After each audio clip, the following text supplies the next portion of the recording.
I went to the University of Nairobi, did BCom, accounting option,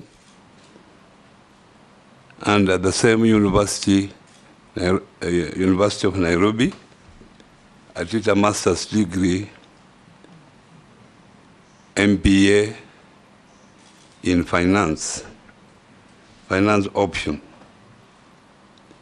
I've also been undertaking a PhD in economics at the University of Dar es Salaam, of which I'm nearly completing. I have worked with Ernst & Young, that's where I worked longest, for 15 years. I joined as an audit trainee. Then I left as a senior audit manager. I joined Kenya Aerotic, a private company, doing ground handling, aviation ground handling at the airport, where I joined as financial controller and later became finance director. After that, Mr. Chairman, I joined politics in the year 2002, where I was elected as a member of parliament for Butere constituency, 2002 to 2007. I was also re-elected 2007 to 2013. During my second term, I was also appointed Minister of State for Planning and National Development, Vision 2030, under the then President Mwai Kibaki. During that time, before I became minister, 2005, I was also a member. I was elected by the Parliament, National Parliament, to be part of the Pan-African Parliament in South Africa. In that Parliament, I served as the first chair of Finance Committee during my time, 2005 to 2007. When I was a member of the National Assembly here, Mr. Speaker, Chairman, Mr. Speaker, I also served on the committee of PIC and of Finance. Mr. Speaker, 2013, I was elected the first governor of Kakamega County, of which I served diligently for 2 terms, from 2013 to 2022. When I was governor, Chairman, Mr. Speaker, I also served as I was elected as the chair of the Council of Governors. The year 2019 to 2021, I served for 2 terms of 1 year each.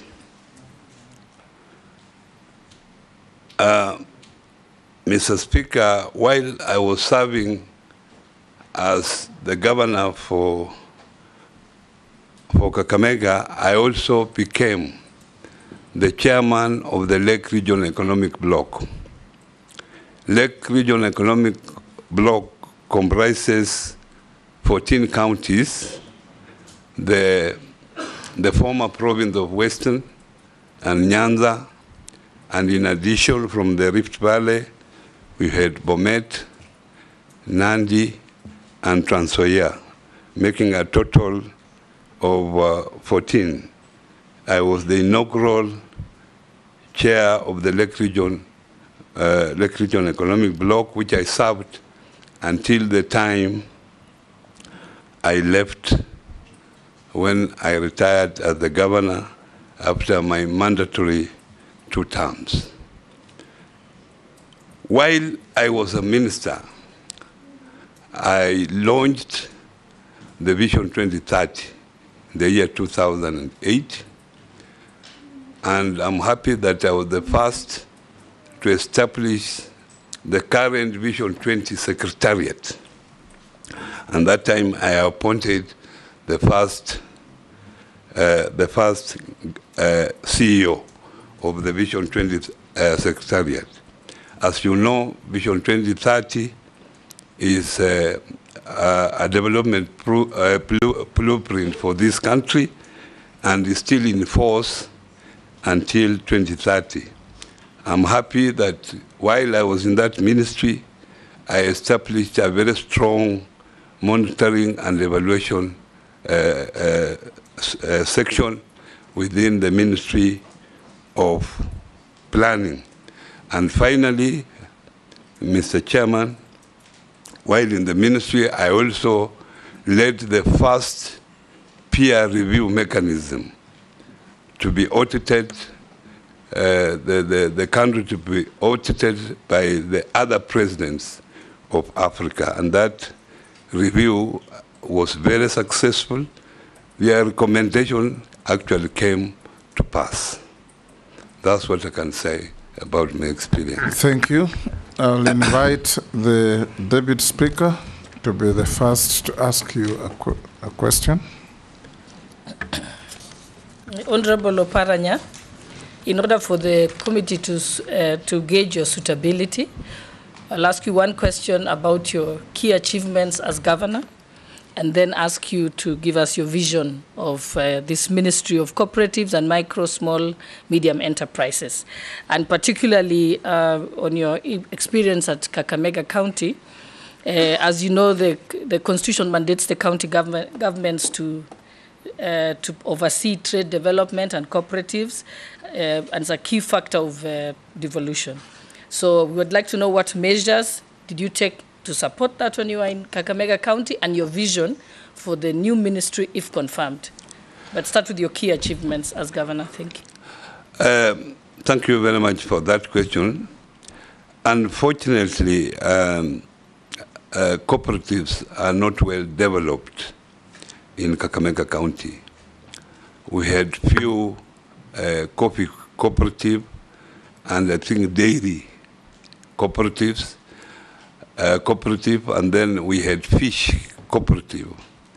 And the coffee cooperative was not doing well. In fact, it had collapsed.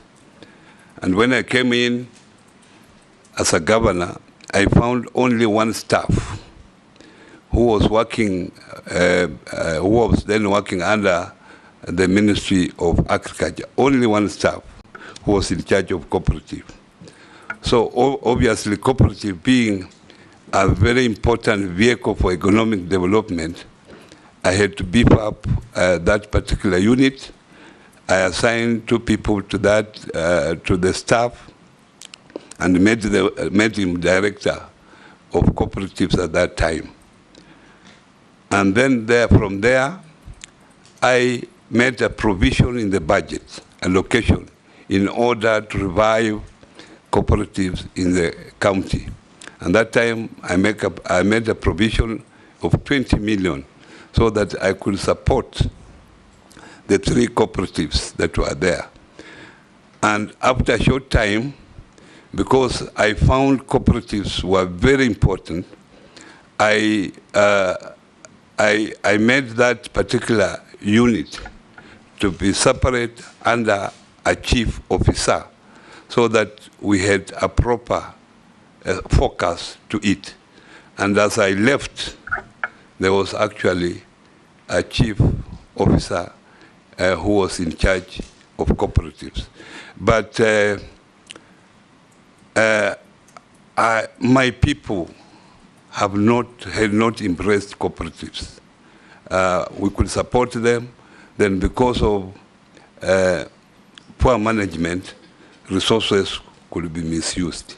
So that's the problem that I encountered when in Kakamega County.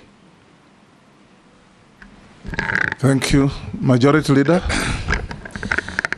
Thank you, Honorable Speaker. CS nominee, Honorable Wycliffe Oparanya, as part of the vetting process, we do write to EACC, and when the clerk wrote to EACC on your suitability, amongst others who had been nominated to serve as cabinet secretaries, EACC had a reservation on your nomination as a cabinet secretary, and they said they had conducted investigations on allegations of corruption against you when you served as a governor of Kakamega County, on also conflict of interest, abuse of office, and money laundering. And they did recommend to the DPP that you be prosecuted for those offenses. They also aver that you went ahead and obtained conservatory orders from a Kakamega Constitution and Human Rights Court in petition E019 of 2023, and that matter is still pending in court. But they were able to get conservatory preservation orders against your assets, specifically some 28 million shillings, I believe, which was in some bank account. And CS nominee, now you are here before us. I would want you to shed more light on these allegations of corruption, abuse of office, conflicts of interest, and money laundering, because you will agree those are very serious and grave allegations against your person for the time you served as governor Kakamega County. And now you're being given a bigger job, not in a county, but in the nation. A job that will entail you overseeing not just the cooperative sector, but also the micro, small, medium enterprises development in the country. And this is a position that calls for you to be of impeccable integrity. It's a job that will require you to give Kenyans confidence that they can trust you with their cooperatives' money. I heard you say in Kakamega the cooperative movement is not very strong, but you know the cooperative movement in this country is among the richest and most developed in sub-Saharan Africa. Therefore, this is a sector that requires a man of impeccable integrity and someone that Kenyans and cooperators in this country can trust that their money is safe with them. Will cooperators' money be safe in your hands? Thank you very much. The corporate money would be very safe in my hands, Mr. Chungwa.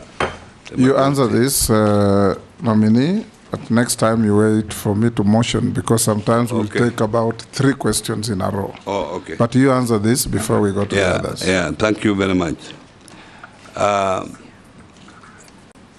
Mr. Speaker, Chairman, the facts are not true. Nobody, and I want to say in front of the cameras, nobody has come to me to write a statement. I don't know, this prosecution is one-sided.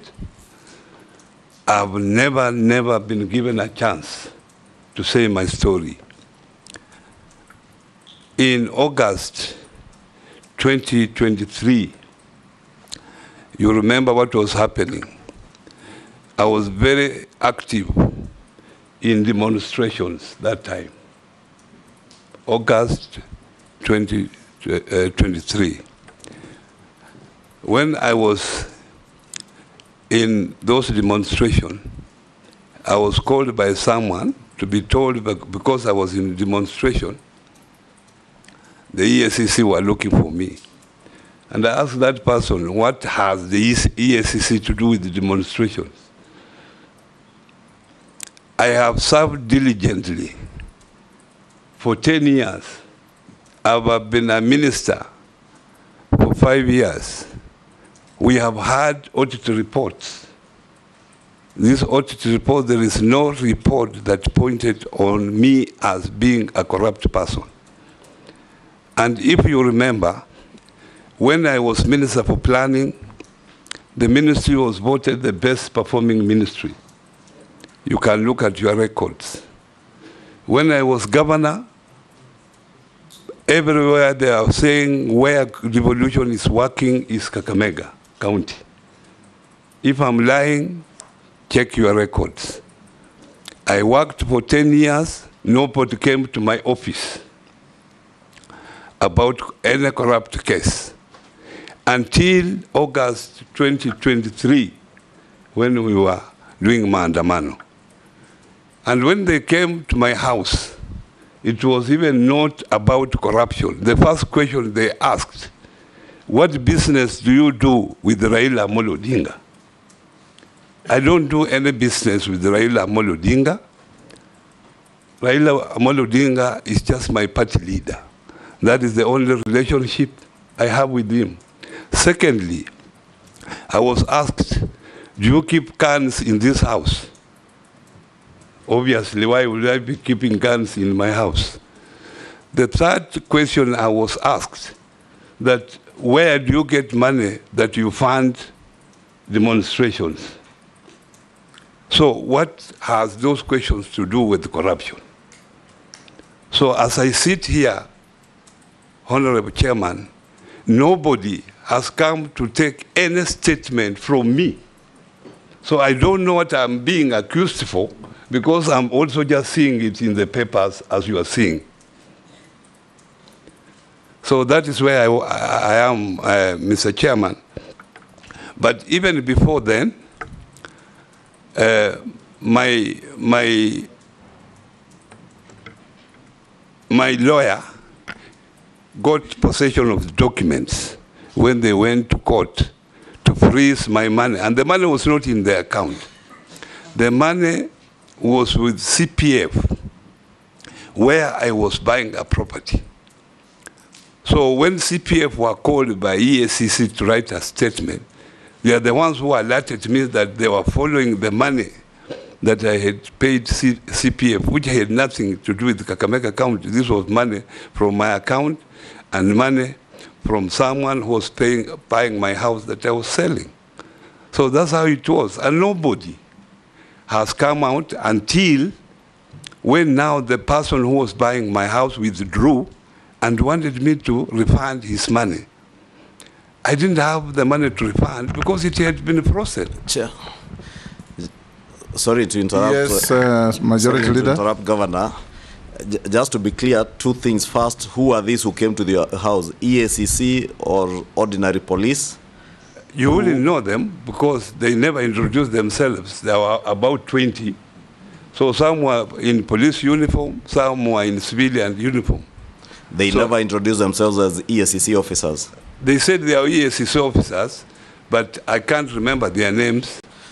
There was one that introduced himself. The rest never introduced themselves. Then the money you are referring to is this money that is has conservatory orders? Yeah, the money was not in my account.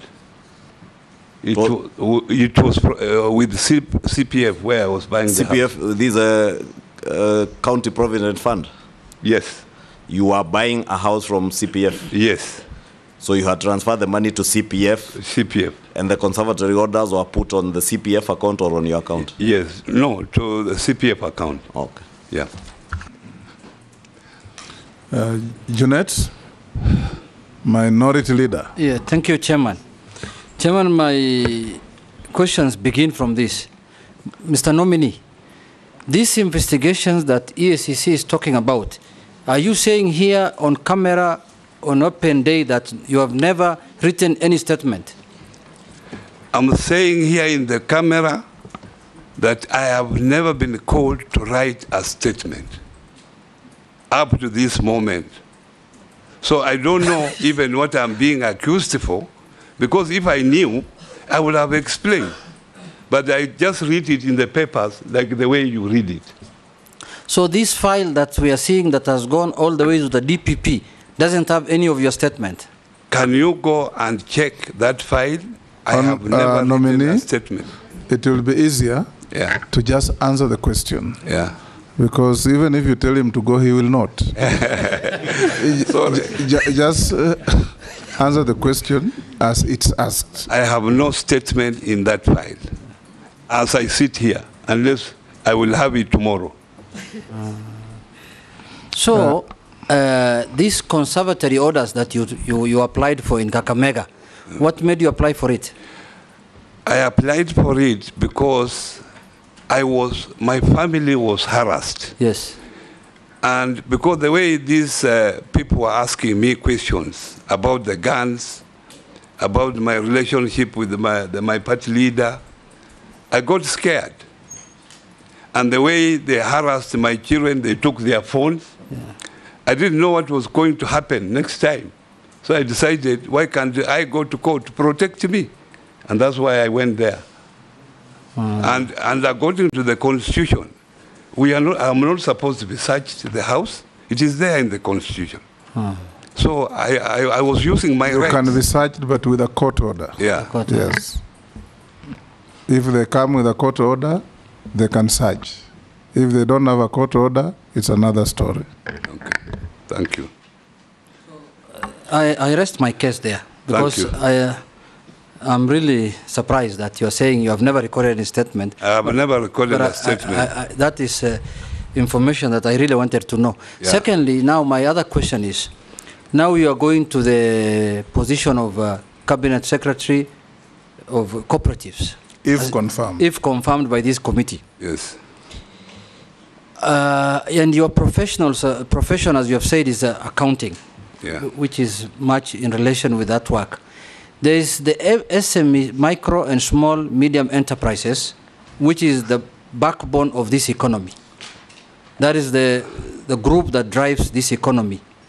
What do you think, what measures will you put in place to make sure that these SMEs survive the current economic situation that is going on in this country of high interest rates and other things? Secondly, the famous, and unfortunately me and you are on the same line, before elections and after elections, until now we are found together in this place. How will you handle Hustler Fund? It's in that ministry. What do you think you will do? And you know the way we oppose it very well, me and you, on the streets. Chair, maybe before he answers that, in relation to the question Jeanette asked, the investigations by EACC, you say you have never recorded a statement, okay? Are you aware if any of your former colleagues or staff at the county government of Kakamega have recorded any statements with EACC? And lastly, has the Office of the ODPP, Office of the Director of Public Prosecutions, ever contacted you in relation to this matter or prosecuted you?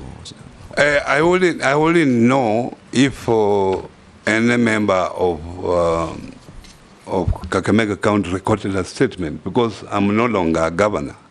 So I only know the movement of staff from Kakamega to here and back. So that one, I will not commit myself that I know. However, I know one of my colleagues who was called to record a statement. Chairman, on the same, just briefly on the EACC, have you ever been to EACC offices, the headquarters here? Yes. In October? Yes. What did you go to do there? I had gone to collect my phones because they had taken my phones of my children. My children were crying, they want their phones. So I followed them to go and collect the phones. And when I went there, they kept me waiting. They were saying they were scanning the phones. And later, after some 2-3 hours, they returned me the phone. That's what took me there. So while there, you did not write any statement? I didn't write any statement. Did you get your phones back? I got my phones back, except the computer. And the ODPP has never contacted you that you're supposed to be charged for any offense or you're supposed to be taken to court? He has never contacted me. The first time that I was contacted was early this month, around 8th, 9th there, when my lawyer told me that he had received a letter from the DPP that I have no case to answer, according to him. Let's have... yes. Yeah. You talked... the Hustler Fund and your previous pronouncements against it. Now that you are going to be the line minister, I think that's what you have been asked. I know I was among the people who are opposed about the Hustler Fund. And I had not known the facts about the Hustler Fund until now. I've been briefed about the Hustler Fund. I think this fund, if well managed, is a fund that will take our people from poverty. The only problem through my briefing, the only problem is that this fund was launched in a hurry without proper legal structures in place. And in the process, the Treasury allocated 13 billion Kenya shillings. From those 13 billion, because of borrowing again and again, that figure has gone, the turnover has gone to 55 billion. From 13? From 13. And out of that 55 billion, 21 million people have been involved in the repeating borrowing. In the process, they have been able to recover 45 billion. 43 billion, sorry. It's a revolving fund. It's a revolving fund. So in the process, there is 12 billion, which has not been recovered. But they have a strong, there is a very strong infrastructure, digital infrastructure, that they are able to determine where the 12 billion is, who has the 12 billion. The only problem is that there is no legal framework to recover that particular amount. You know, Fulisa is when you take Fulisa, when you load your phone, then the money is recovered automatically. But the digital infrastructure they have does not do that. It waits until the 2 weeks.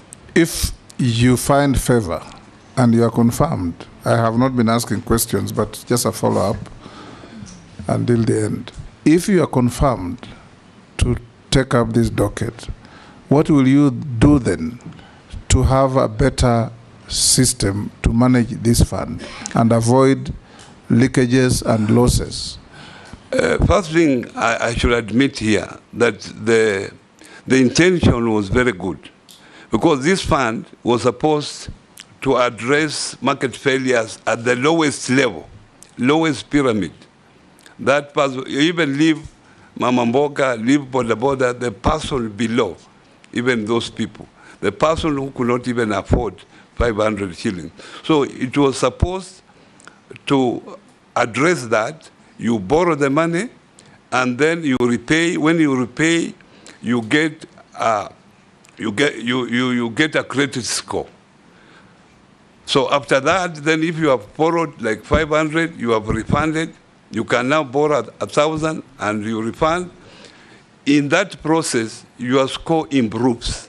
So you can continue borrowing until those who are borrowing properly, now they can borrow up to 1 million shillings. So the intention was good, but unfortunately, there was no legal framework. So if you approved my nomination, the first thing I would do is to make sure that there is a proper legal framework. There is a board has just been put in, but there is no even staff. So to ensure that there is staff that will manage this particular fund properly, because this fund, the goodness is that when you borrow, 30% of the money you borrow goes to savings. So it encourages savings. And at the moment, even the savings now have reached about 3.1 billion. and savings are very critical. It has also the element of retirement benefit. They have even now put there a benefit of health care. So if well managed, Mr. Chairman, this is a very useful fund. I will take a cohort of 3. Naisula, I believe the first one was a point of order. Oh, yes, it was. Yeah? It's because it was in the public knowledge that he went to EACC in October. So let I'll me give ask the you question. Yeah. Naisula, Koech, and Kosing in that order. In fact, let's go up to Kikaria. Okay. So, So Honorable you take Oparanya, note, then you'll answer them in a sequence. Honorable Oparanya, just speaking from you, what you've talked about the Hustlers Fund, as it is now, or as it was, we used to have the Women Enterprise Fund, the Youth Fund, Uwezo. And I'm actually very keen on the Women Enterprise Fund. When we move the women, and you know there are rural women who don't even know how to use these gadgets. There are some who don't even have smartphones. But the kind of business that they're doing, Uko Mashinani, they really need this fund. And as an MP, because we oversight these funds and we are also patrons, we've been giving them a lot of loans. But now you're moving them to a digital space. You've not done, not you, but I mean, we have not done enough sensitization. It is really limiting. I'd like to pick your mind on that. And then there is very little is known about the Micro and Small Enterprise Authority. It's called MSEA, which is domiciled in the ministry headquarters. They have a ready clientele of more than 7 million the small, medium and small enterprises. What measures can you put in place to ensure that the authority is well resourced so that it becomes more vibrant and more visible? They might be doing a lot, but rarely will their work be profiled. And lastly, what plans do you have, if approved and confirmed by the National Assembly, to reach the unreached in terms of cooperatives? You know, some people think that cooperatives is a monster somewhere. And many Kenyans, especially in the rural and interior parts of this country, have no idea about cooperatives and what it does. I have a text message from a Kenyan who says, I don't want to ask later something from Kenyans, who says that when you were COG chair in 2019, nurses went on strike for 2 weeks and their salaries and statutory deductions and loans were never paid to date. They're asking, they didn't see leadership then when you were chair COG. They're asking whether you find yourself suitable to come again back into leadership. Coach. Nominee, mine is straightforward. How will you address the issue of punitive practices by digital lenders towards MSMEs? Considering, Come again. How will you address the issue of punitive practices by digital lenders towards MSMEs, considering that while these lenders provide accessible collateral-free loans, they often charge exorbitant interest rates and lead to debt distress. Number two, on a lighter note, Honorable Speaker, is to commend the nominee for his good taste. Recently, it's been a media sensation, and I applaud his good taste on nice things. Thank you very much. Thank you. You don't have to answer that. Deal with his first question. Yeah. The next member, Posing. Thank you, Mr. Speaker. Honorable Goy should have elaborated what are good things or nice things. Honorable Chair, Speaker, to the nominee, these cooperatives is a very good idea. Of course, it started a long time ago. But these cooperatives are only centered around metropolis or towns or Nairobi, and maybe to few products like milk, little bit milk, but mainly coffee, you know. And the bulk of the population, Honorable Speaker, is in the rural. 70%, 80% of this country is rural. So, Honorable Oparanya, should we get the favor of Parliament, how will these cooperatives, reach our people now where the population is? And number two, and lastly, Hustler Fund. Don't you think, Honorable Oparanya, through the Speaker, is good time to evaluate the distribution of this Hustler Fund? whether they can be linked to M-Pesa services or bank services, so that then when people borrow, it is easier to follow and be able to recover. Thank you, Chair. Gikaria. Honorable Gikaria. Thank you, Chairman. To the nominee, the constituency industrial development centers. These were key elements that were going to boost productivity and employment. A better business environment and enhance enterprise skills. Given the budget constraints that have hindered the implementation, what measures will you take to ensure that the ICDCs effectively create employment opportunities and support the SMSEs in the constituencies? Thank you, Mr. Chairman. Nominee, you can answer those. Thank you very much, Mr. Chairman, Speaker of the National Assembly.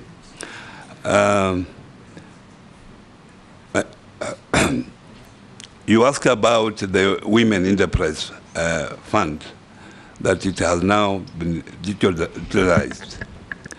What I would say is that at the moment, I will not know what they have done on that fund until now I move in to see.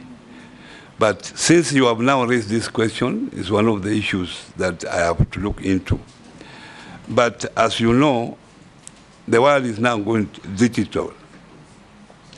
So the only thing that you can do to these women as a member of parliament, I think, is to sensitize them, let them have the smartphones, and there are organizations that can support in that area. I know because I have done that in my own county with the CHVs. They have been supported with the smartphones, and they are able to transact. But I have said I will have to check. Now, the MCs. Point of order, Honorable Speaker. Yes. Yeah. Coming. Yeah, to the nominee. Yeah. You know, the Women Enterprise Fund, that money we used to give to Mama Bogas. And those women, they don't know how to use those smartphones you are talking about. And like Nyeri County, Karatina, the women had taken up to 1 million shillings. Now, when they were told again... Each or collectively? Collectively. Each group, because they normally take that money as per, in a group of women. Now, when you say that, now again we tell those women to go back and now start doing those applications through the mobile phone, I don't think that is going to work. And that is why even we were trying to approach His Excellency, because we were feeling those women who had already had a business of 1 million, and here you are being told now to go back and apply for 50,000. I don't think that is doable. Thank you. Lastly, a comment on that, Chairman. In my view, I think what we are saying is that yes, we need to move with technology, but can it be gradual? And can it be well thought out in implementing the policies? Thank you, Mr. Chairman. I hear you. And not everything is cast in stone. You have raised this issue, and if I go to the ministry, I'm going to take it up seriously. You don't need the president to be involved in such an issue. I think I can deal with it appropriately, because the president has more pressing issues than talking about women phones. Talking about women phones. Honorable Speaker, let him apologize. Women are the pillars of this country. No, I've said. He's answering an isolated question. He's not talking order. He's not talking about women generally. I have answered specific to your question. The president should not be talking about phones. To protect the nominee. Yeah. He had not finished what he was saying. He just said women, and because I'm close to him, he said women and their phones. Yeah, yes. I was Rahab, Chairman. Don't be oversensitive. Chairman, I wanted to tell Rahab that we should leave the president to more pressing issues that affect the country, These issues of women with the phones, this one I can deal with them if you give me a chance. Yeah, why are you nominating me if I cannot deal with such issues? I can deal with it effectively. Go to the next. Yeah. Yes, Junet. Yeah, I agree with him, but is the nominee insinuating that the gender docket also can be added to here, or what? That is with a light touch. Go on, answer the other questions. Now, the SMEs authority, there is an authority act. And as I have said earlier, these SMEs were scattered in various ministries. You could find some intervention in the Ministry of Youth, some intervention in the Ministry of Trade and Industrialization, some intervention in the Ministry of Water, etc. This is the first time that the President has thought it wise to put them into one ministry. And because now they are in one ministry, the authority is now going to effectively to deal with them. And these are self-financing institutions. They finance themselves. Mr. Speaker, what the ministry does is to provide, to make sure that they are formalized, they are properly registered. The ministry helps them to register or to formalize themselves from informal to formal. And then to ensure that they get licenses, to train them so that there is financial literacy, they know how to handle finances, but we do not allocate money for them because they are supposed to get money from financial institutions or from the funds that are created, Weso Fund, Women Fund, or the Hustler Fund. In terms of cooperatives, cooperatives is one of the oldest institutions in this country. Cooperatives in this country started in 1908. It started in Lumbwa there, and it was a dairy cooperative which came up to be the present KCC. So cooperatives are also self-financing. They raise money by themselves. What we do, what the ministry does, is to make sure that cooperatives operate transparently, they are accountable to the members, so the ministry oversights them to make sure that those mandates they are formed for are being achieved. That's what it does. We also help them to access cheap funds, either from these other funds that are there, like the Hustler Fund. We help them also provide audit services, but they have had a problem, management problem, and that's why most of them have collapsed. At the moment, we have 30,000 registered cooperatives, but only out of that 30,000, only 10,000 are active. And at the moment, Mr. Chairman, to show that this particular sector is very important for this country, they have those 30,000 that are there registered, they have an asset base of 1.7 billion Kenya shillings, which is nearly a half of the Kenyan budget. And from there, from that amount, they have been able to lend out to members 1.1 billion. And from that money, they have been able to save 1 billion, which is 30% of the total savings in this country. So this movement of cooperatives is very important, and I will encourage members of parliament who are here that this is the time, if you give me a chance to serve in this ministry, I must involve you so that we are able to register more people in the cooperative, because this is the only way that will save this country. And that's why now cooperatives have become a pillar for micro and small enterprises. The cooperative is the base, and the SMEs are the pillar, because the SMEs are able to borrow from cooperatives for their either if they are for their personal development or for the development of the SME in question. Issues of punitive lenders, as raised by Honorable Koech, this is known, it is there, and this is one of the factors that have made most of the cooperative collapse, because they access very expensive loans. They are not able to service those loans.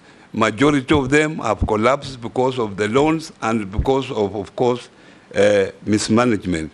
And that's why the ministry is taking precautions to ensure that these cooperatives now come together and form a central liquidity facility where they all put their money, and if they want to borrow, then they will go and borrow in that central liquidity. Isn't that why the cooperative bank was set up? Yes. No, cooperative bank operates as a commercial bank at the moment. Why cooperative bank is owned by the cooperative movement, 65% of the shares, but it operates under the Banking Act. It operates under the Banking Act. So it is not treated as a cooperative as such. So it is out of that. But Chairman, because it is owned by the cooperative, it supports cooperative movements on many other issues. Now, Honorable Singh raised the issue of cooperatives are only in towns. I can assure you that cooperatives are everywhere. Now, you have to actually cooperative, even the mamambokas come together, the table banking, that is part of actually cooperation. That is what graduates to be a big cooperative. But that kind of collaboration, whether in whichever village, and you will find this cooperation is everywhere, even in small villages. But what I think you are saying, you are thinking of a formal big cooperative. I can assure you that if you give me, you are able to vet me, and you give me this chance, I will come to your constituency, West Pokot South, isn't it? And that's where I was born. And I will help you form cooperatives in that particular region. I will sensitize the people there so that they are able to form cooperative. You have talked of Hustler Fund. Honourable members, I don't want to talk much about Hustler Fund. I've clearly committed myself that as I go to the ministry, I will look at the various issues, because a fund like that losing 12 billion in a short period, and this public money is an issue that as citizens of this country we should get worried of. The idea is good, but the problem was the way that it was implemented. So the last question that I was asked is about constituency industrial development centers. At the moment, I think there was an attempt to have all these industrial centers in every constituency. At the moment, there are about 200 of them that are completed. These centers were meant to accommodate these small businesses, small and medium businesses, so that shared facilities are put in those centers. And people are, the Chuakalis are able to come there and use these common facilities, because buying sometimes equipment for use, individual, SME, is expensive. And that's why those industrial centers were built, that equipment could be put there, and the SMEs around would come there and share those particular equipment, which was a very good idea. And this started a long time ago, Mr. Chairman, when I was still Member of Parliament for Butere constituency, and unfortunately, even up to now, some of them has not been operationalized. And if this was used, obviously, this will create a lot of employment. If the government is able to give equipment and the people can come there and share this particular equipment. That was the essence of constituency industrial development centers. The COG question. The COG that people worked for 3 months, was that in my county or that was countrywide? Because what I know, I cannot say what was happening in other counties, because health is devolved. The nurses work for a particular county. Within my own county, the nurses that time, they went on strike. And I met the union members. I asked them why they were going on strike. They said they were going on strike because they were sympathizing with their colleagues who are suffering somewhere in Kirinyaga. But I told them, heaven's sake, you are working for Kakamega County. Why do you sympathize with someone in Kirinyaga?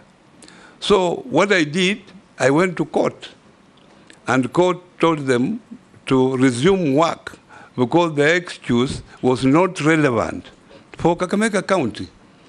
So they never resumed work for 3 months. So I decided that I would not pay them because they were told to resume work and they never worked. So why would I have paid them? And they had not paid. They had not worked. So that's why up to now, by the time I was leaving the office, I had not paid them. Point of order, Chair. It's about the constituency industrial. What you said, that is the status as it is. My question was, how is he going to, what effort is he going to make to revive them to meet that purpose that they were meant to serve? Thank you, Chairman. Mr. Chairman, unfortunately, this was just a shared service. These constituency industrial centers are under the Ministry of Trade, Investment and Industry. So that is the lead ministry. They are the owners. So we were just going in to get the share, to use them at the site. But for implementation, for allocation of resources, that is the Ministry of Trade, Investment and Industry. So I cannot clearly answer that question. Amisi, Mukami, Mishi, and Shuria, will take those 4 in that order. Thank you, Mr. Speaker. Mr. Speaker, I also want to state that the nominee before us is well known to me as my former deputy party leader, very close friend coming from my region, and I have a very long relationship with him, but that one will not conflict my fair decision in this committee against his candidature. Just like Honorable Junet, we find ourselves in a situation whereby, in fact, for a while I thought we were in Azimio PG because we are always together, but now he's on the opposite side. We've been against this hustlers fund, the people who have believed, and you know what we have believed in for a long time. Well, some of us have a history of going through a lot. We have saved, some of our lives have been saved by media, personalities on the street. So we believed so inherently in values and some principles that pertains governance of our country, resource and also the offices that we occupy. From where I sit, we are in a capitalist nation where the bourgeoisie, the ruling class, controls the factors of production, and the low class, the proletariat, they're the workers, who now we are referring to as the hustlers. This is a system that has existed world over, historically. And the way you have solved the issues of the proletariat is not the way the hustler fund is want to solve it. Because we are solving the issue of proletariat by developing what is called social assistance to those who are unable to live the rest of the class. So that the bourgeoisie controls the economy, but the social class that is below, that is struggling, is done social assistance. Amisi, you are making a speech. Ask a question. It's a very pertinent area because it affects the majority of the Kenyans. So I want people to understand it, yeah? So I will think that the hustler fund can be transmitted into a social assistant rather than be used in terms of micro and small enterprise. Because when you come together as cooperatives, you are trying to come to the same level as bourgeoisies. You are combining forces. So is this some of the areas you think that when you get to the office, you are able to change? In some cases, you may not agree with the boss. And when you don't agree with the boss in that aspect of the things that we believed in as on our side as Azimio, that this needs to change. If you change, I think the system do not want to change. How will you survive in such a circumstances? Thank you. Rahab.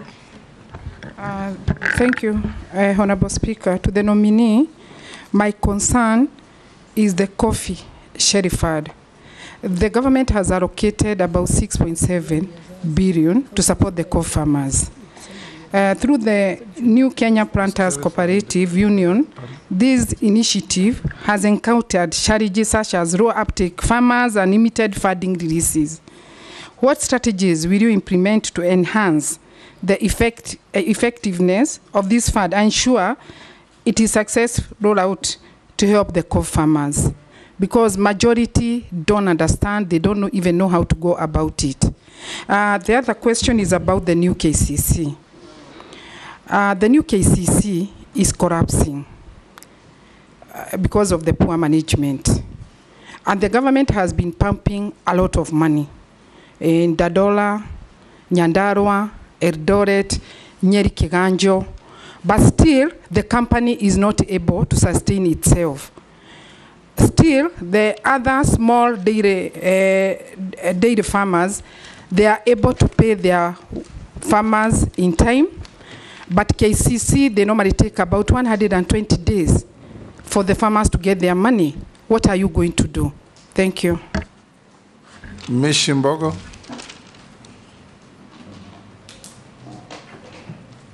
Thank you, Honorable Chairman. Honorable Chairman, the nominee used to be my deputy party leader in the ODM, but today I'm here in the appointment committee and I'm being governed by the procedure and rules. My question will be on the succession plan in terms of cooperative movement. I know this has been marred by several challenges, be it governance, management, and so many other issues. I don't know what will be your plan to ensure at least succession plan can be smoothly, noting that you are sharing function between two levels of government, that is the county and the national government. My second question, Chairman, there have been some fraudulent financial organization coming up, like the pyramid, in different ways. And Kenyans are lured, they give a lot of money to deposit, thinking that they are going, they call so many words. Either they say you put a seed, then you'll harvest, I don't know what, in so many ways. What do you think you can propose in terms of legal framework or other mechanism which you're going to put in place so that you safeguard Kenyans from losing a lot of money from such fraudulent activities? The last one, it is the issue of Cusco, which is the umbrella body for the SACCOs. I know there have also been so many challenges and corruption cases, ranging from theft and other anomalies. What are you going to do if you are approved to ensure that this umbrella body, which carries all the SACCOs, can be doing its activities under a legal framework? Thank you, Chairman. Thank you, Mr. Speaker. Mr. Speaker, this is a question that I had posed to the former Minister for SMEs, and I think he left office before he could undertake it. Mheshimiwa Oparanya, the SME Financial Support Services, its framework is not favorable to the Muslim population due to the interest component. If approved, would you consider reforms to mainstream the significant population that feel abandoned? I thank you, Honorable Speaker. You can answer those four. Thank you very much, Mr. Speaker. Honorable Kaleba Misi has raised this issue of Hustler Fund, social assistance. As a government, the government definitely is a government for the people. The government that does not take care of its people is not a government, because this government is there voted by the people, and the government, when it comes in office, it has to take care of its people. So social assistance is very critical. But Mr. Chair, social assistance is not within the Ministry of Cooperatives and Micro and Small and Medium Enterprises. It's under the Ministry of Labor. So I think someone from Labor will be able to answer this question more effective than myself. Actually, he answered when he appeared. Yeah, it's there. But us... But you can deal with his issue of now your poll moment. Yeah. Yes. But us, as a ministry, we have taken this micro and small and medium enterprises as our core function. And we are undertaking all that we can to make sure that this particular, because this is where we can create employment in this country. Because this particular sector employs about 15 million people. The Kenyan government, the governments, counties, and the national government put together, they are able to only employ 1 million people. And there can never be an increase, more increase in that. So where our opportunity lies, it is in these micro and small enterprises. And that's why it has become a pillar under the national government. And I think, to me, the president made a very deliberate decision to make sure that SMEs becomes one of the pillars for the economic transformation of this country. So what we do is to create enabling environment. That is our responsibility. We do not fund them. We just train them, tell them, you must be formal, you must be registered, because sometimes they want government tenders, and they cannot do so when they are not properly registered, when they are not properly licensed, they have offices. So we help them, and then we sensitize them that if you get money through other avenues that we have created various funds, this is how you should manage these funds. What we train them on financial literacy. The issue raised by Rahab on the coffee cherry fund.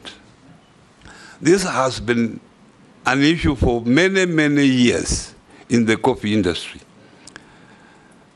The problem we have had, and the coffee industry is no different from the sugar industry, which is in my place there, that this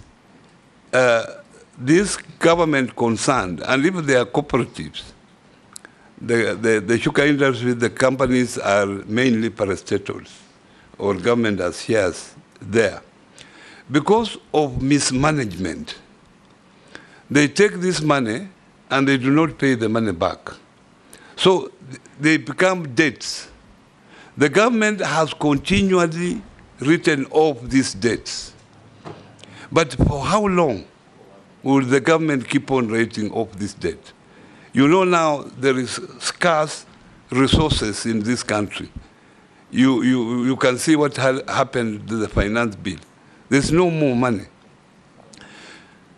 I think the system that we have in the recovery of this money, because this is the money that is advanced to the farmers when they sell their coffee, as they wait the money to be paid back through the agents. So sometimes the agents get this money, but they do not remit the money where it is supposed to remit. So it's also a management problem. So we must fix this management problem first to make sure that if these funds are advanced to the farmer, how do they come back? They advance the farmer, the agent gets the money, the agent sometimes gives the money halfway. So we must change that system. And we have been talking about cherry fund year in, year out. And I remember the other day the president said that there will be a write-off. But how long will this happen? We must go in and solve this problem. Rahab, I can assure you through KPCU, because this is the major culprit, that we will look into this issue. In the same way with the new KCC. KCC was a very vibrant institution, a vibrant dairy cooperative. But now it is collapsing. It collapsed first time. They changed the name from KCC to new KCC. Government has pumped in money. The other day they were given 600 million. It is again collapsing. Now maybe we'll change another name, new KCC. So this is a problem that we are having in cooperatives, and one of the issues is management. Management is a problem in cooperatives, but I would expect KCC, being a big company, it will have a proper structure that will be able to detect early enough any mismanagement in their financial system. They have not been paying farmers, but when I was nominated, I've actually been sending feelers, and I can tell you that farmers now have been paid up to June of this month. They only are owed dues in the month of July. The succession plan in cooperative as raised by Honorable Mishimbogo is critical. As a ministry, we must come out with a criteria of how the officials of cooperatives should, one, be elected, those who are on the committee, and even the appointment. Someone is elected to be a chairman, and is a chairman for 30 years, until he goes to the grave. And actually, if he stands for election, he wins. It is like the labor movement. When you are there until you go to the grave. So as a government, we must find out what is the problem. And I was thinking very seriously that why can't we create limits? If me, I've served as a governor for 10 years, that was my limit. And as you can see, I'm still very strong. I will be still the governor of Kakamega County this moment. And in fact, I would have gone in and opposed. But because now there was a term limit, I think this term limit should also extend to... We advised your colleague in sports that the same thing obtains there. Yeah. People hold offices in perpetuity. In perpetuity, yeah. So tell us, if you find favor, what are you going to do to manage, introduce, and have succession plans in these cooperatives? Yeah, Chairman, thank you very much.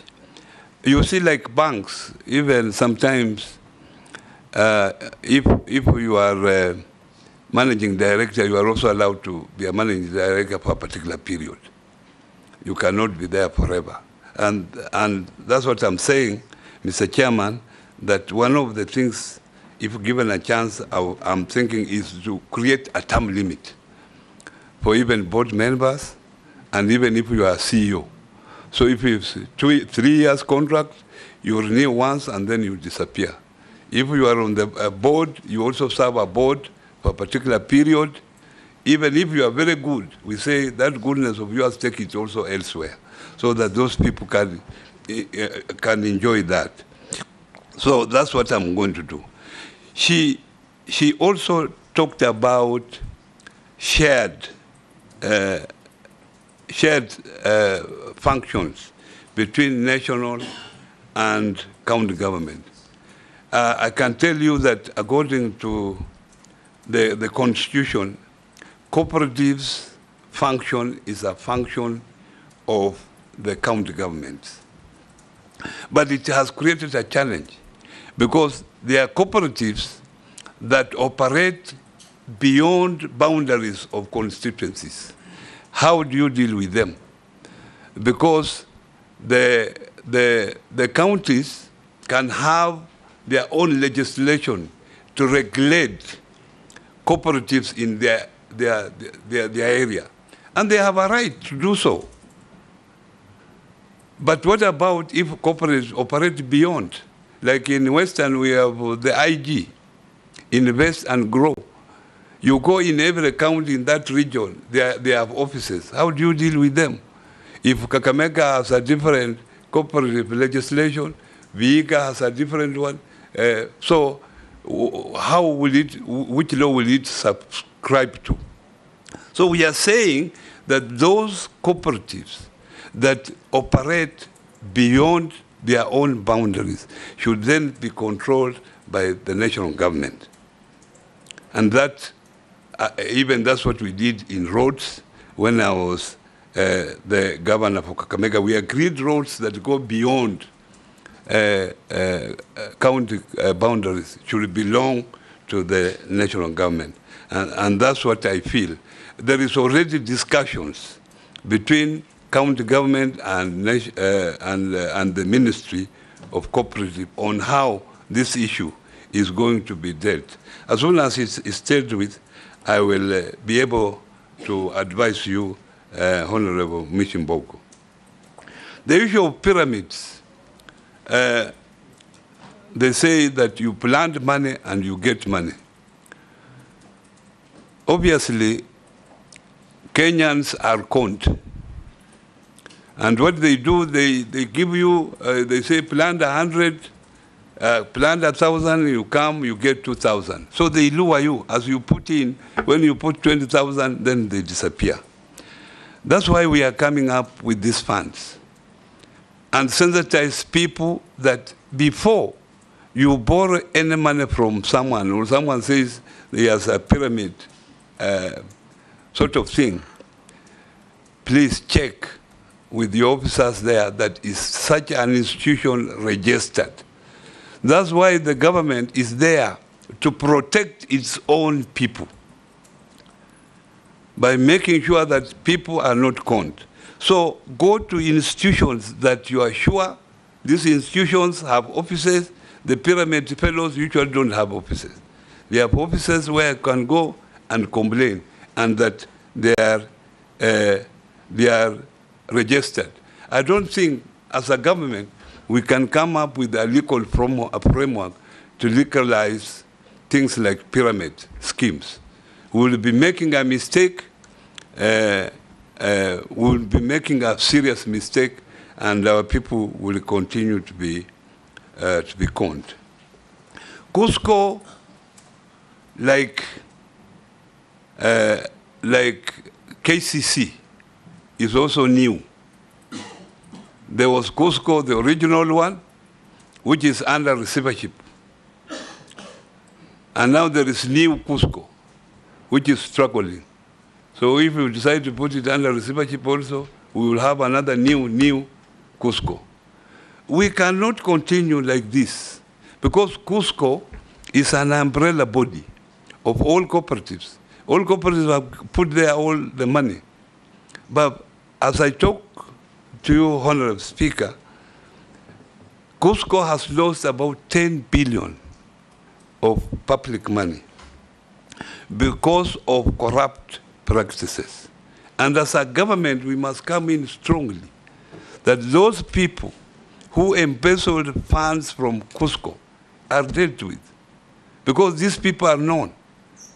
The board was suspended, and we cannot just sit back because people have lost employment. We must follow up and see that this money is recovered, and this is the work that EACC can help us instead of following a squirrel in the name of Wycliffe Oparanya.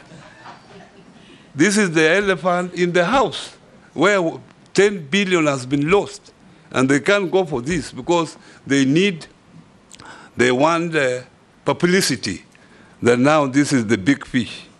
But where the money has gone, the small fish are there. And there has also been a struggle where the board of Cusco wanted to be registered as a private company, so that they also escape. Now they come out of government control. We are saying this cannot happen until this money, which has been stolen from the people, is accounted for. That is what happened with KFA. You remember KFA was a giant company in Nakuru when it was under cooperative movement. It went under private company. As a private company, it was now changed from cooperative to private company. Now it has become a very small. It became KGGCU. Yeah. So this is the escape. Disappeared. They use this as an escape, actually, to embezzle money. But now Cusco, new Cusco, we are going to make sure, this is, when I'm given a chance, this is my first assignment, to see that I focus, because this is a very important organization. But as a ministry, we are proposing that because people have lost their money, we want to introduce also deposit protection fund, like the way it is in banks, or deposit guarantee fund, so that when institutions actually collapse, and it is confirmed that they collapse properly, then members of that particular institution have at least something to fall to. How does an institution collapse properly? Yeah? How does an institution collapse properly? Because maybe it has taken an overdraft, and because of other issues that come up, because also an institution can, because of changing environment, you know, there are institutions that if a business environment changes, they do not change quickly. So they are caught up because they are stuck to the old ways of doing things, and it collapses. That's what I'm saying, that it has collapsed, but in the right way, because the management looked innocent. There were changes in the environment, but they never changed. But we are now going to come up with a proper framework to see that the members' money is not lost in cooperatives. And then the last one, this is an issue that even one or two people who met me in the street asked me about the same question. And I'm happy that the Member of Parliament have asked this. And when I was getting, I was being briefed about about Hustler Fund. I said that we must also have a product that will be in line with the Sharia laws. There must be a product. We want every Kenyan to feel that this country is theirs. So don't worry, we shall come up with the products that will favor the Muslim community. If I don't do it, please, I've committed myself in front of you that that is now my assignment. Yes, now let's have Honorable Raso, Mule, Robert, and Owen, in that order. Thank you very much. One question each. Thank you very much, Honorable Speaker. Yeah, I think I'll just raise one question. Honorable Oparanya, you are the Minister for Planning in the Kibaki administration, and you basically authored Vision 2030, which actually today is a blueprint and is the roadmap for development for Kenya. I don't think there's another more serious document that has come about. Governing is a social contract. And when you talk about MSCs,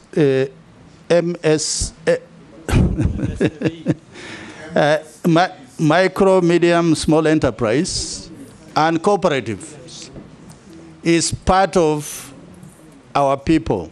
It is that development which you in Kakamega, or that governor in Marsabit, or that governor in Wasungishu looks at, because it is about the people.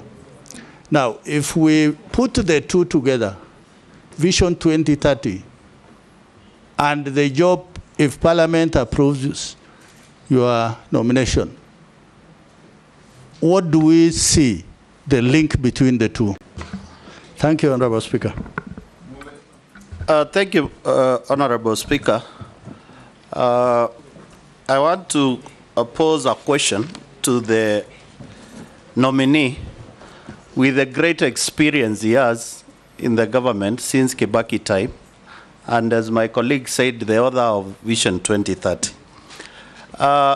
Do you think it will be viable to continue having separate funds to help the youth, the women in Kenya, whereby they are domiciled in different ministries and management?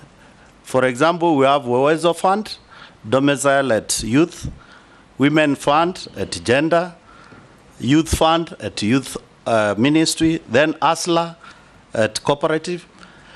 Is it, from your experience, is it viable? And if it's not viable, will you be suggesting to the to the government of the day and the executive whether we can pull these all these funds to one basket, whereby proper management, proper resource, and proper distribution of these funds to Kenyans to help the economy grow? I just want to hear your thoughts on that, because we must do things differently. Robert? Yeah, thank you, Mr. Speaker. Now, cooperative society is riddled in debt all over. I'll give you an example of when I was elected in Kadhiani. The coffee factories there, the coffee cooperative societies were all in debt and all kept coming to us to try and help them to raise money. I would like you to maybe explain to us how they get into debt, so deeply in debt, and how you as government can be able to help them. But Mr. Speaker, you know, interesting times listening to my leader from Azimio defend the Hustler Fund, which we were very seriously opposing. And I'm also learning a lot. But you have confessed some things here, and I sympathize with you when you talk about how EACC has actually, and you did this on oath, that EACC was actually acting as a political tool, fighting you because of exercising your democratic right in picketing under Article 37. Now, if we are approved, then you will be sitting in cabinet, and you know there's that thing we call collective responsibility. So you'll be part of government. Maybe you can tell us, how will you use that office to ensure that this persecution does not continue again in this country? Thank you, Mr. Speaker. Yes, Speaker. I would like to direct this question to the nominee.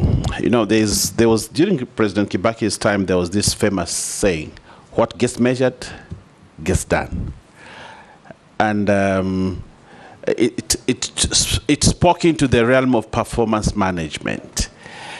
And I think you were there, the Honorable Speaker was there, and this country's growth during that time was actually pedestaled on performance management, which was translated into performance contracts. And we realized that we could actually measure the growth of the country day by day, because every institution in this country, every ministry had the responsibility to measure performance and therefore deliver on certain deliverables. It was also pegged on Vision 2030, which you've been credited to be the author and also the person who ensured that Vision 2030 was implemented. In the last 10 years, we never saw the previous regimes talk about performance management and how to manage performance going forward.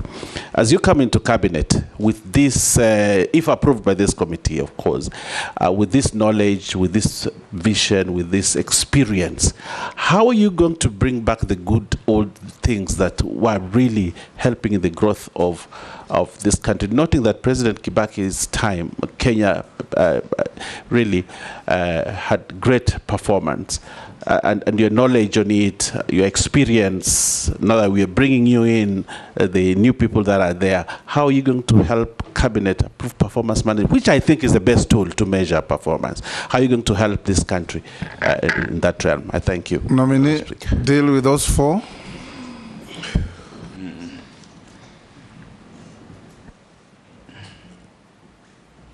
I started with Mula, or no, we did Oras. The social contract cooperative link between the two. Can you repeat that question? I think I missed something out of it. Thank you very much, Honorable Speaker.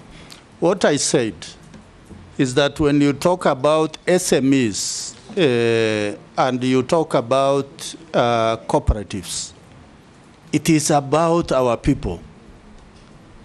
Although we can run away, it is what you call the bottom-up,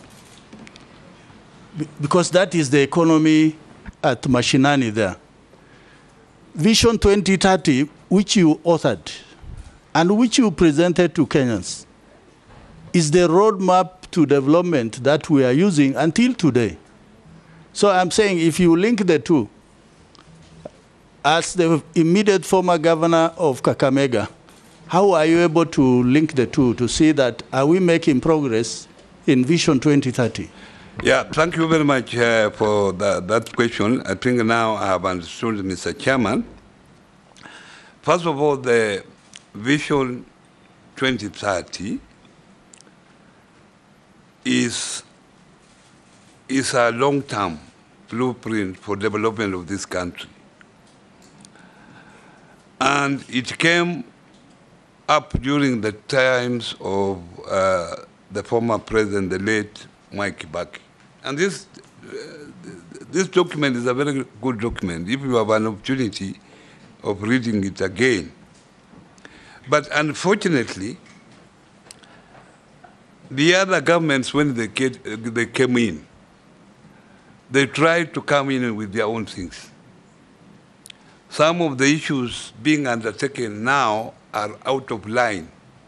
But that's not bad, because we had said in the vision clearly that the environment, the business environment, the economy environment changes.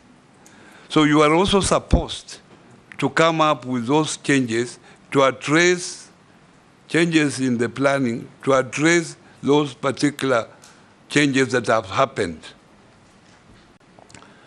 And that's why I'm saying that when we came up with Vision 2030, cooperative services were put under financial services in the Vision 2030. If you go to the page of financial services, cooperatives are there. By that time they were planning, cooperatives were not given emphasis, unfortunately. They were put there, and if you read them, you read that it's just a paragraph, which was unfortunate. Forgetting that cooperatives are the engine of development for this country. So the link between the two is that cooperatives were recognized, but unfortunately they were not given emphasis. We are now saying that this time, for us to grow the SMEs, we must grow cooperatives. That is critical. And the fact that SMEs have been taken as a pillar, one of the 5 pillars that the transformation of the economy of this country has to be undertaken through SMEs. The question of Honorable Mule, that there are various funds, Uwezo Fund, Women Fund, Youth Fund, Hustler Fund. Fortunately, Honorable Mule, these funds have been put under one ministry now, under SMEs, except for Youth Fund, which was there briefly, and it was taken to the Ministry of Youth, and I think that was a mistake. These funds were meant for different purposes, but they were also established to address various concerns at that time. That time, our good women were making noise that they need a fund. So whoever was in power at that time responded by creating a women fund. The same for youth. And the Uwezo Fund is the very basic one. In fact, Uwezo Fund can easily be amalgamated with the Hustler Fund. But the only difference is that the Uwezo Fund is at the constituency level. So now, if you started now amalgamating it with the Hustler Fund, which is sort of on a digital platform at the national level, then it becomes a problem. But for easy management and proper focus, I will agree with you that these funds be brought together. And let us have departments within those units. And those departments are given a budget. This is 200 million. Make sure that they go to the women. This is a particular, this is 1 billion. Let it go to the youth. This is a particular, this amount is for people living with disabilities. Let it go to that. That will also reduce the cost of running these funds. So we have one board, one management. That is the best way. But sometimes to do this is a political decision to be made. And that is maybe a decision that you can leave it to the president to make. Because when the youth fund was put under SMEs, quickly, I think the Ministry of Youth complained, and then because of the political play that time, it was moved out of it. The question raised by Robert, MP for Katiani,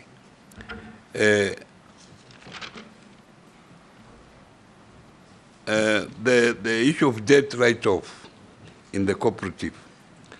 As I've told you, cooperatives are self-financing.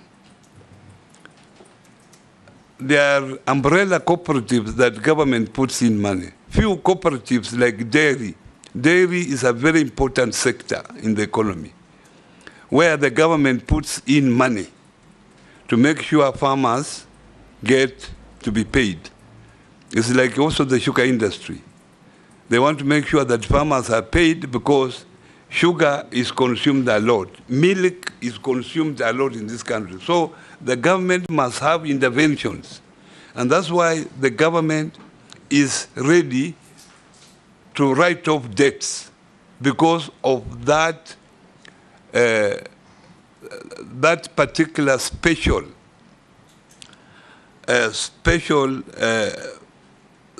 priority of that particular commodity to the people of Kenya. But I've said clearly that how long will this go on with the austeric measures that are there? Shall we keep on the government writing off debts? What I'm saying here that, and what I'm committing myself, is that we must confront this problem and say, why do we have problems in cooperatives? And the major reason we have problems in cooperatives is actually management, nothing else. So if we can sort out management issues, then this problem will not be there. This issue of EACC, it is unfortunate that such institutions are used. It's unfortunate, and I remember the president committing himself that such an institution will never be used. He might not be the one, but it might be people around him. He might not know.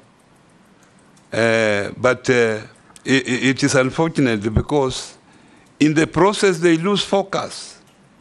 The elephant is in the house. They are going for a squirrel. That is very unfortunate.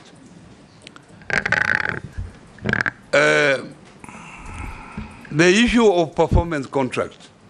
I'm happy that, Mr. Chairman, I started performance contracting when I was Minister for Planning, and it worked very well. It was one of the Vision 2030 tech that we have performance contracting. And we wanted this performance contracting to all government institutions, to central government ministries, to parastatal, to agencies, to sagas, so that what you do can be measured. There are targets. Are you able to meet targets? People now sit in the office.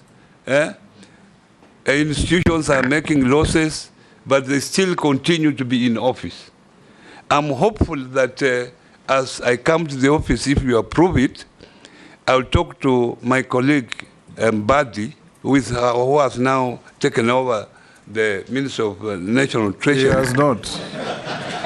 Who will? He has not taken over any office. If you have approved it, if you approve it, if you approve with somebody to take over the National Treasury and economic planning, because that is where this performance contracting is supposed to be housed, then this is one of the issues that I will take it up, because that was very good. It motivated people to work very hard.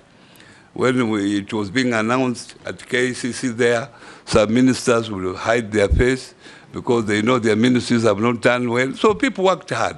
So it is important because we get salaries from the public. So we should be accountable to the public, Mr. Chairman. The last court, George Murugara, Sir George, Daoud, and Mary. Thank you very much. One Mr. question Speaker. each. One question, then the public one I'll ask, I will not ask again. That will be the end of it. Let me ask my own questions to the nominee, because this issue of EACC is a little bit sensitive, but it's also important that we get the corrective facts, especially as regards the allegations. Number one, EACC every day starts saying that they sent your file to DPP for prosecution. But you've informed this committee that you did not record a statement, which means you were actually not heard. In your position, would have EACC recommended a prosecution before hearing you? That is very important. Number two, you went to court. You got a conservatory order. The question we ask is the conservatory order still in force? And if it is, are the proceedings which you took to court still live, or they have been terminated? And if they've been terminated or they've come to an end, what has been the end result? Now, this other one on behalf of Kenyans. It's a fortunate or unfortunate, depending on how you see it, but your side of the political divide told Kenyans, go and take the Hustler Fund and do not pay. They went, borrowed the money, they have not paid up to a tune of 12 million. Now the shoe is on the other foot. This money needs to be recovered through the revolving system. You are in charge. Will you now turn around and tell the same people that they have to repay the money because the money must be repaid? Thank you, Mr. Speaker. Honorable Oparanya. You have talked a lot about the cooperative societies, so I won't take you back, but you have said it is a management issue. I want to put it to you, it's not a management issue. The issue is, if you do get appointed, it's the Commissioner of Cooperatives, together with his officers on the ground, who abate corruption. Because my people have lost 2 buildings in Meru because of no elections are done for the cooperative societies. But it's a problem within the cooperative officials. You have talked about Uwezo Fund and all that. There was a bill, I think about 4 or 5 years back, in Parliament regarding Uwezo, all the funds. It was called Biashara Fund.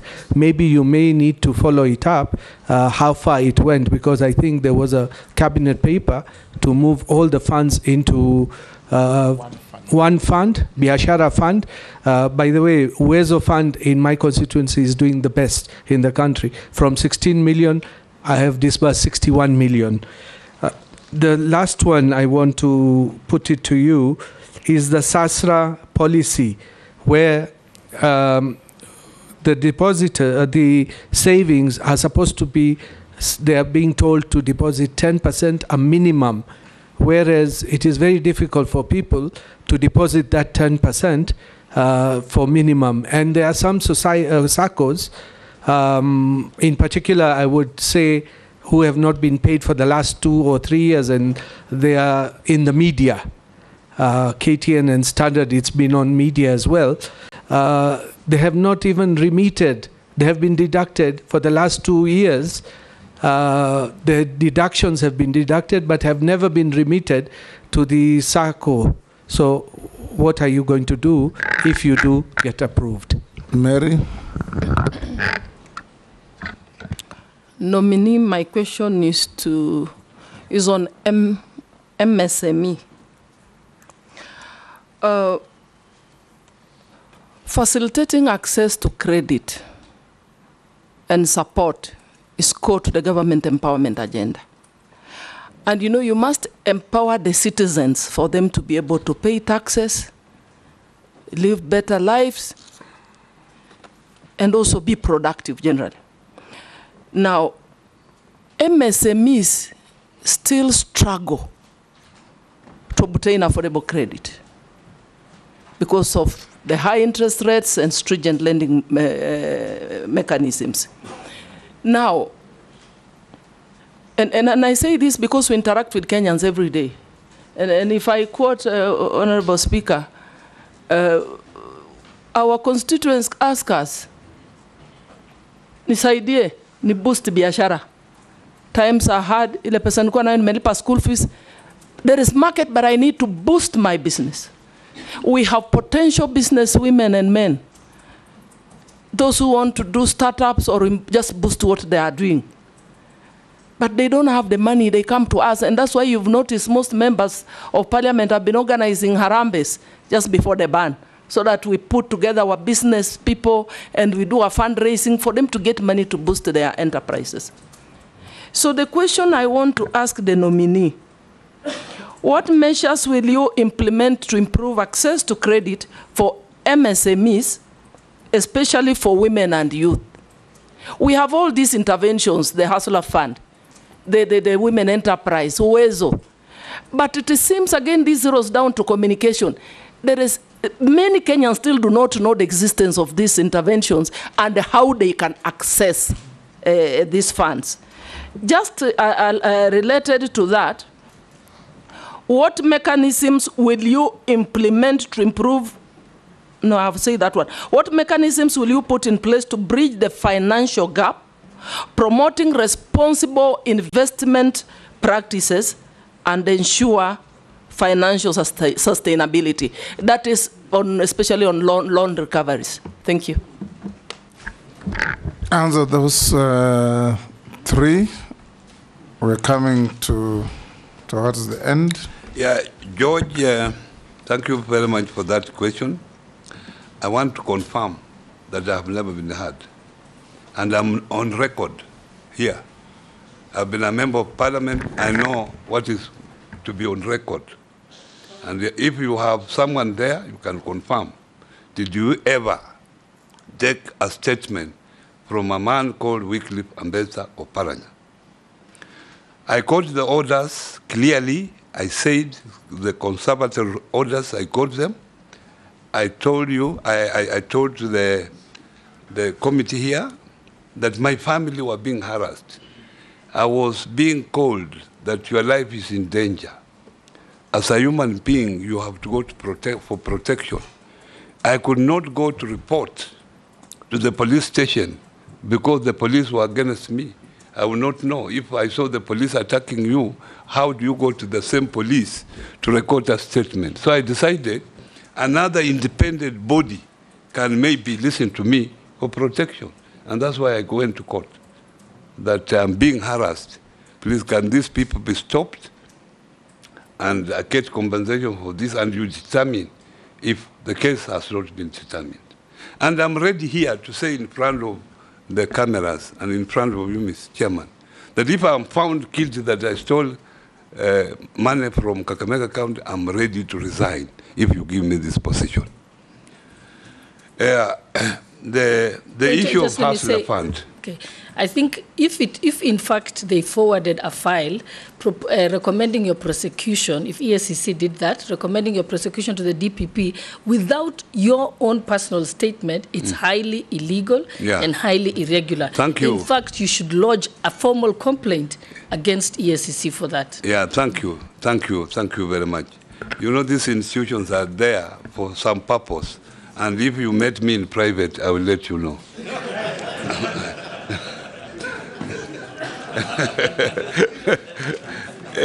It's not for nothing.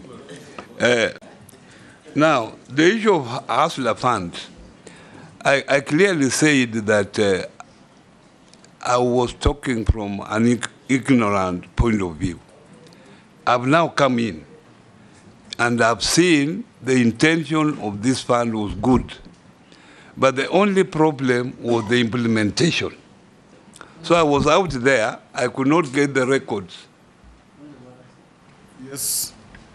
No, I want to inform the nominee that it is for a fact, and it is in public domain, that the Hustler Fund has failed. What are you going to do about it? I have said clearly that the intention was good, Mr. Chairman.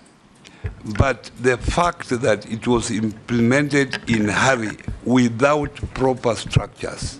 You already what I'm said going that, to do yes. is that I will make sure that if you give me the chance, I will make sure that proper structures are put in place, that money that is given to the people, out there to our people, it is recovered. It's a revolving fund so that other Kenyans are able to enjoy the money. Honorable Dawood, you have mentioned that the issue is the Commission of Cooperatives. A Commission of Cooperatives, is, you see, is one person. I don't want to defend him here, but so many cooperatives have collapsed. Maybe yours is exceptional if the Commission of Cooperative was involved directly. But from my study... Point of information, Mr. Speaker. It is not him alone. He's got officers. cascades all the way to the county and the constituencies. The people under him, together with him, there is a problem. I understood him, nominee, to say that apart from the governance issues that you have said, corruption and so on, the office of the Commission of Cooperatives has not helped. It has been part of the problem. So he was asking, if you find favor, what will you do to make that office work? Obviously, I will streamline the office, but as I've said here, I don't want to have a blame game at the moment. Give me a chance to go in there and look at this particular issue so that I can address it. And note down in your diary that after a month or so, if you give me the chance, let us discuss about it. Then I will be able maybe to give you the right answer. The issue of Uwezo Fund, Youth Fund, Women Fund being put together as Biashara Fund. I told you, I mentioned earlier, Mr. Speaker, that sometimes this issue is political. When you want to put Youth Fund, Women Fund together, and the women are complaining, no, we want just our fund separate. The youth are complaining we have Youth Fund separate. But this will require sensitization. If we can agree with members of parliament, and starting with you who are here, that we sensitize our people to agree this fund to be one fund and create units within the structure so that each particular vulnerable group is given their share, I think to me it will work very effectively. And that's the direction that we should go. Thank you, nominee. We're coming to an end. I have just a few issues the public have asked me to put to you. Some you have answered, so don't belabor if you have. You are on record as advising borrowers from the Hustlers Fund not to repay. Is that still your position? Some answered.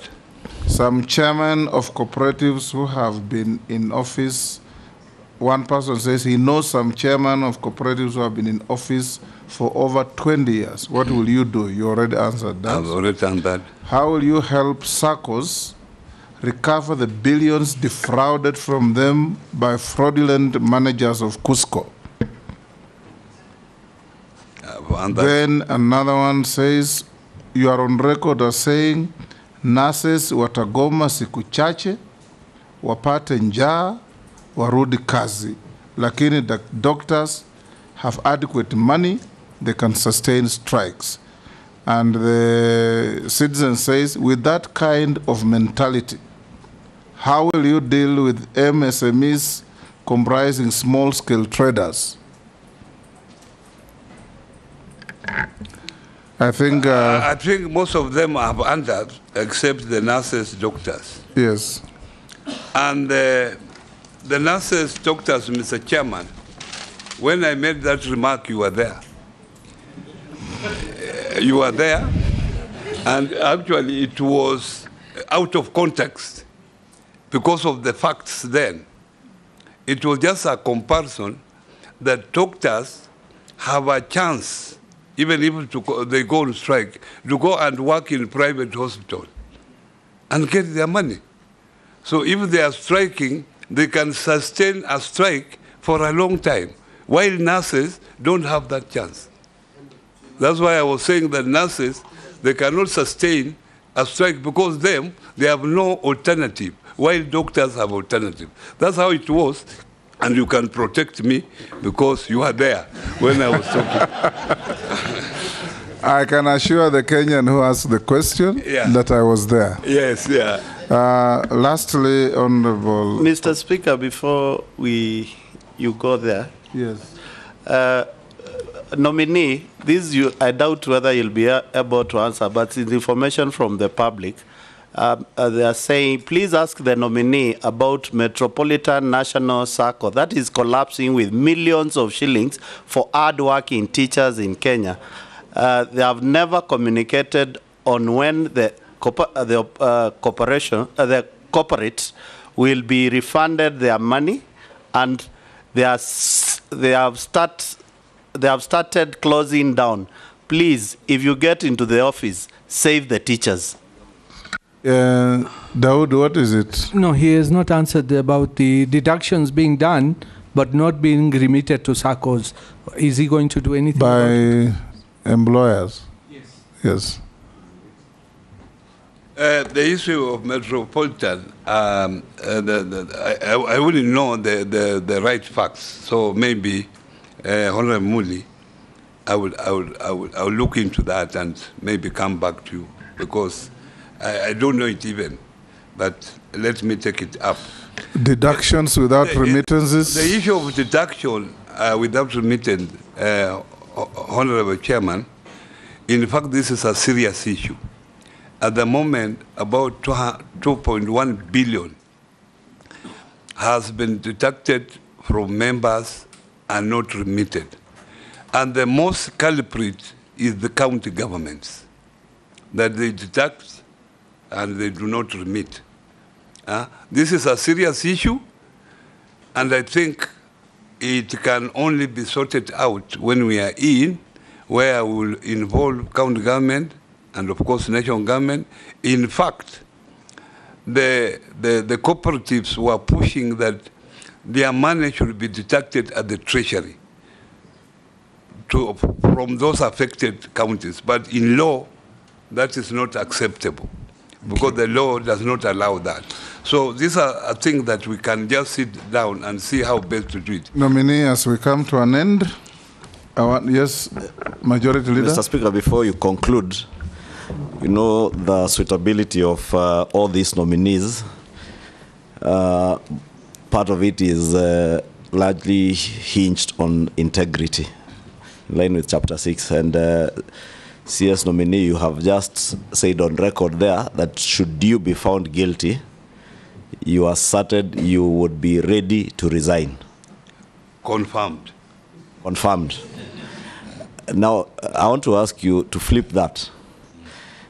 That says, if found guilty, if charged by DPP, taken to court and found guilty. Yes.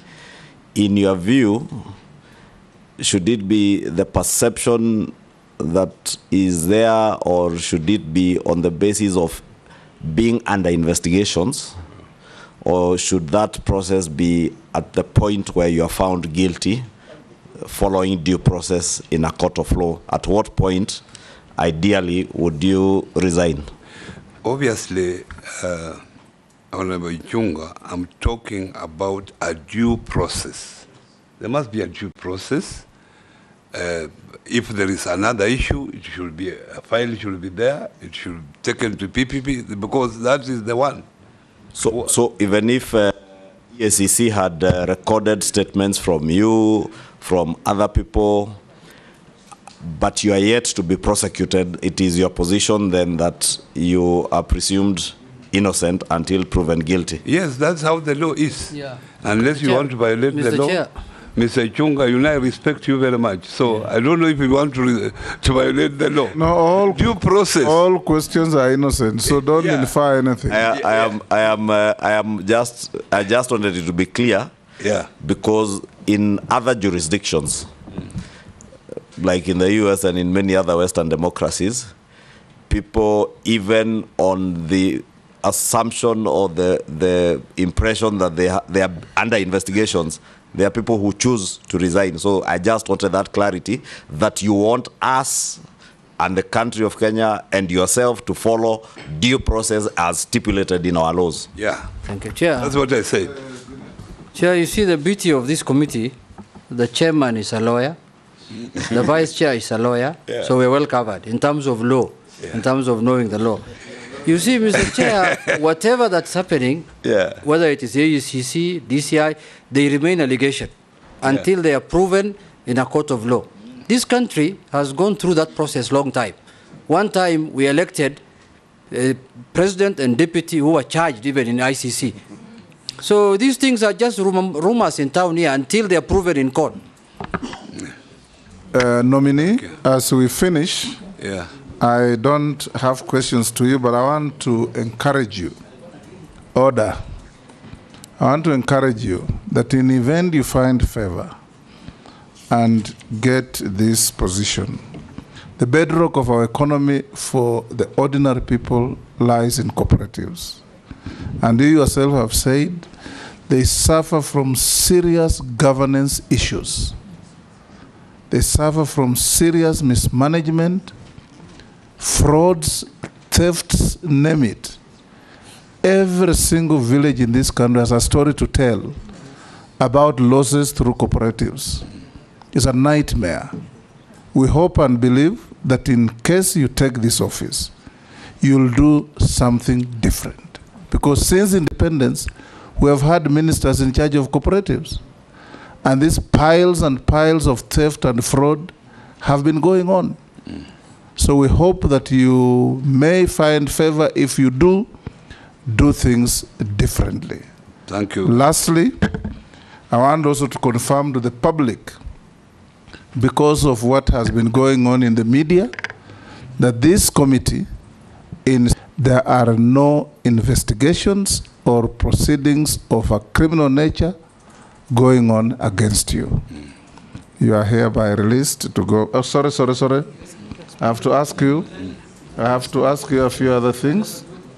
In the rundown to this, we wrote to you and you responded to the memoranda that were filed against you, which were, I'll tell you how many there were. There were 29 in number.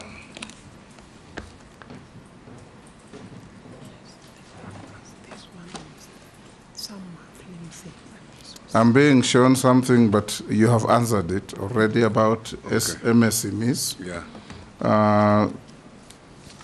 Lastly, I'll ask you these mundane questions. Have you ever been adversely mentioned in any integrity-related report or investigations? No. Do you hold any leadership position in any political party? No, I held a position, Honorable Chairman, but I resigned on Friday last week. And I think there is a letter in my file to that effect. What is your net worth in terms of wealth? About 600 million. 600 million made out of? Mainly is buildings and houses that I reside in. We'll leave it there. We wish you well. And you are hereby released to go back to your other duties.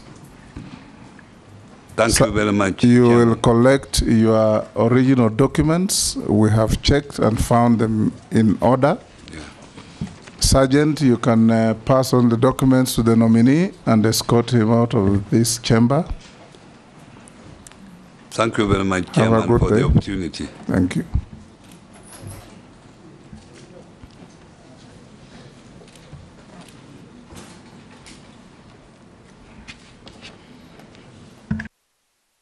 Honorable members, we'll break for lunch. I don't know if it's late lunch or early dinner. And resume at 4:40. 4:40.